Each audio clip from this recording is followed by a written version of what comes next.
नमस्कार साथियों, स्वागत है आप सबका शिव सर पीसीस क्लास पे।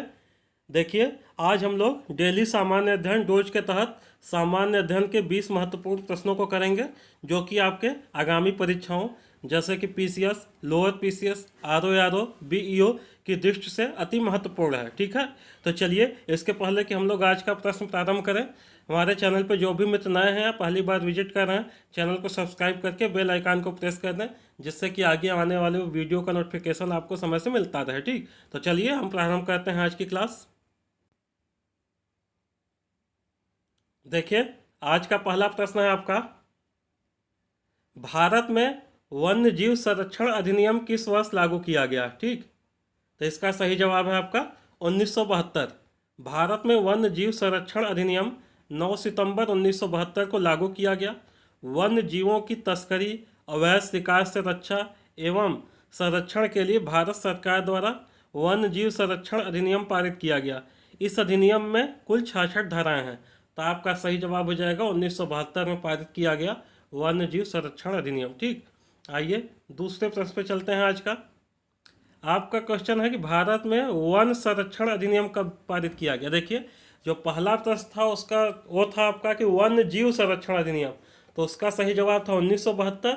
लेकिन जब पूछा जाएगा वन संरक्षण अधिनियम, तो इसका जवाब है 1980। भारत में वन संरक्षण अधिनियम 1980 को संसद द्वारा 27 दिसंबर 1980 को अधिनियमित किया गया।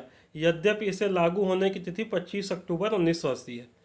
तो आपका वन संरक्षण अधिनियम 1980 और वन्य जीव संरक्षण अधिनियम 1972। ठीक, चलिए आगे बढ़ते हैं। तीसरा प्रश्न है, निम्न में से कौन सा उद्यान एक बस्तर क्षेत्र में अवस्थित है। तो देखिए, ये तीनों नहीं है आपका, तो जो चौथा ऑप्शन है वही हो जाएगा बस्तर क्षेत्र में। तो देखिए, चौथा ऑप्शन आपका क्या है, इंद्रावती राष्ट्रीय उद्यान। ठीक, ये सही जवाब है। यह छत्तीसगढ़ के बस्तर क्षेत्र के दंतेवाड़ा जिले में स्थित है। इसे वर्ष 1981 में राष्ट्रीय उद्यान का दर्जा प्रदान किया गया। ठीक, तो आपका सही जवाब हो जाएगा।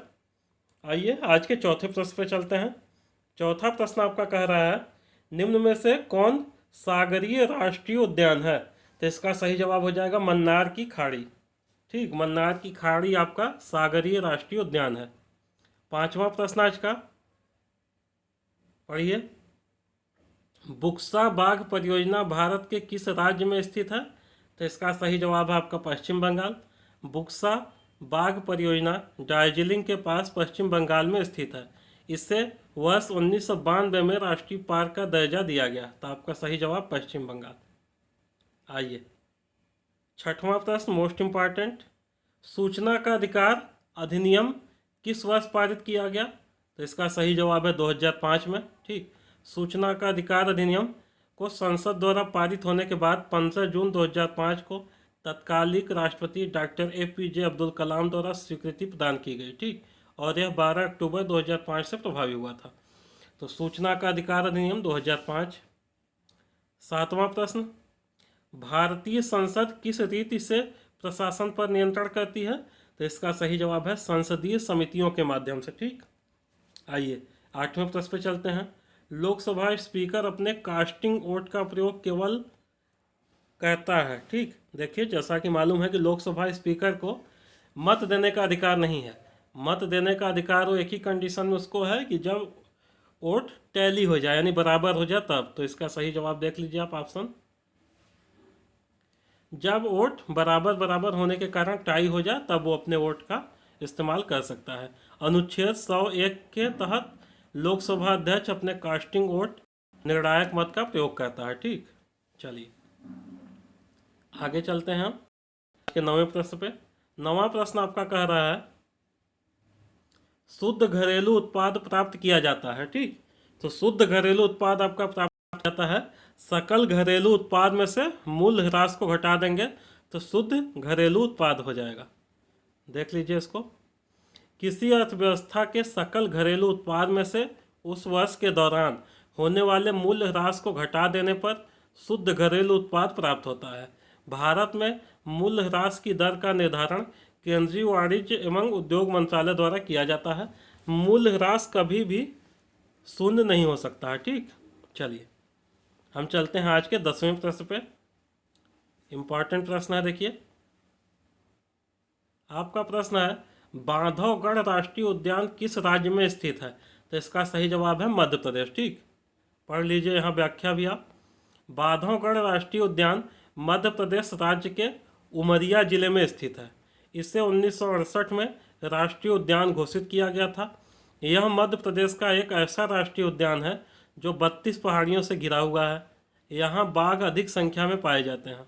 यहाँ सफ़ेद बाघ तथा तेंदुआ भी पाया जाता है। ठीक, चलिए आगे चलते हैं। 11वां प्रश्न, इम्पॉर्टेंट प्रश्न है 11वां। देखिए कयाल क्या है? तो कयाल क्या है? केरल का लैगून। ठीक, जब नदी के मुहाने पर समुद्र की धाराएं या पवनों द्वारा बालू या मिट्टी के अवसादों से निर्मित टीलों के द्वारा स्थलीय जल क्षेत्र समुद्र से अलग हो जाती है तो उसे लैगून कहा जाता है। ठीक, जैसे क्या क्या है? चिल्का, कोलेरू व पुलिकट अनूप झील के प्रमुख उदाहरण। देखिए इसी लैगून को ही अनूप भी कहते हैं। लैगून केरल स्थित लैगून झीलों को कयाल के नाम से जाना जाता है, जैसे मुन्ना माद कयाल, अष्टमुदी कयाल व बेम्बानाट कयाल। ठीक, आइए आज के 12वें प्रश्न पे। दलहनी फसलों के उत्पादन में कौन सा तत्व आवश्यक होता है? तो आपका सही जवाब है कोबाल्ट। उत्तर प्रदेश में गांधी नक्षत्रशाला कहाँ स्थित है? तो इसका सही जवाब होगा लखनऊ। अगला प्रश्न है जिला न्यायालयों के न्यायाधीशों की नियुक्ति किसके द्वारा की जाती है? तो इसका सही जवाब है राज्यपाल। ठीक, 15वें प्रश्न पे चलते हैं। भारत की संसद द्वारा दल बदल विरोधी कानून किस वर्ष पारित किया गया? तो इसका सही जवाब है आपका 1985। भारत की संसद द्वारा वर्ष 1985 में 52वें संविधान संशोधन अधिनियम के माध्यम से दल बदल विरोधी कानून का निर्माण किया गया। साथ ही संविधान की 10वीं अनुसूची जोड़कर दल बदल परिवर्तन के आधार पर निरर्थकता के विषय में उपबंध किए गए।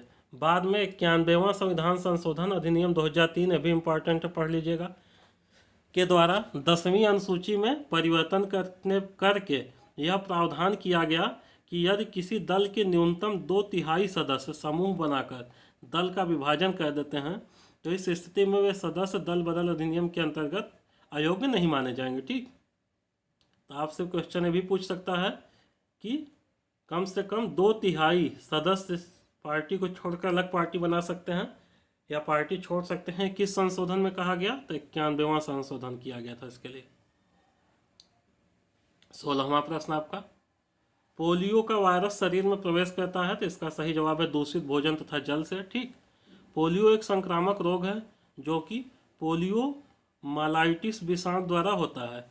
इसमें रोग कारक जीव का संचारण दूषित भोजन व जल द्वारा होता है एवं इसके प्रभावित होने वाला अंग क्या है? तंत्रिका तंत्र। तो आपसे क्वेश्चन यहाँ भी पूछ लिया जाता है कि पोलियो में शरीर का कौन सा अंग प्रभावित होता है? तो आप कहेंगे तंत्रिका तंत्र। ठीक, आइए 17वें प्रश्न पे चलते हैं।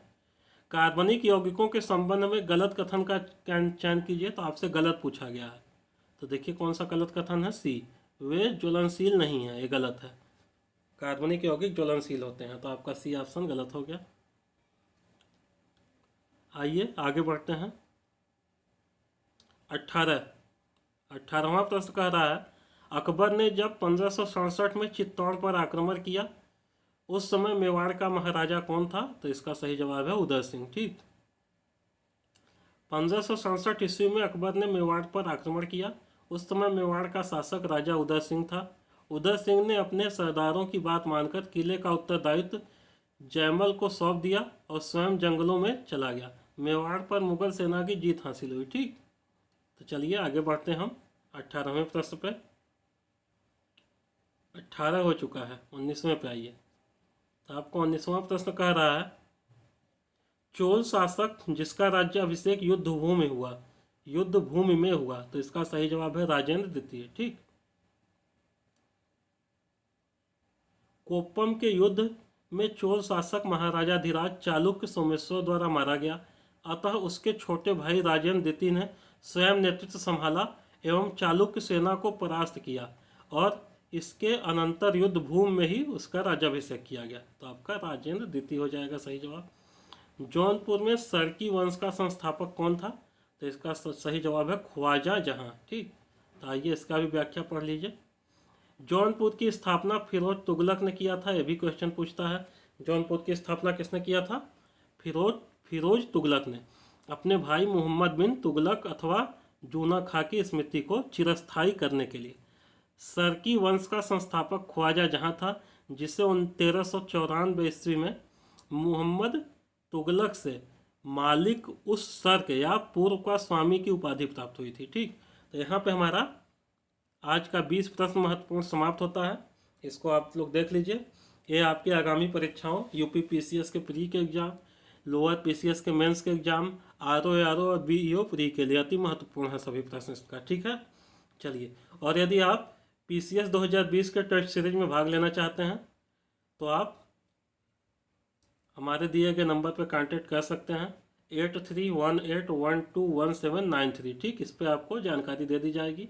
हमारे यहाँ टोटल आपको सामान्य अध्ययन का 25 पेपर करवाया जाएगा और 5 पेपर समसामयिकी का अलग से करवाया जाएगा। ठीक है, तो आप इसके बारे में जानकारी ले सकते हैं। और दूसरा, हमारे यहाँ खंड शिक्षा अधिकारी का भी टेस्ट सीरीज चल रहा है, जिसमें आपको 15 टेस्ट सीरीज करवाया जाएगा। और आरओ 2016 जो री एग्जाम होना है उसका भी आपका टेस्ट सीरीज चल रहा है, जिसमें 15 पेपर सामान्य हिंदी के और 15 सामान्य अध्ययन के होगा। ठीक है, तो आपका तीनों टेस्ट सीरीज के बारे में किसी के भी बारे में जानकारी लेना हो तो हमारे इस नंबर पे आप कॉल करके जानकारी ले सकते हैं 18121793 पे। ठीक है, तो चलिए मित्रों, आज के वीडियो में बस इतना ही। मिलते हैं अगले वीडियो में, तब तक के लिए धन्यवाद।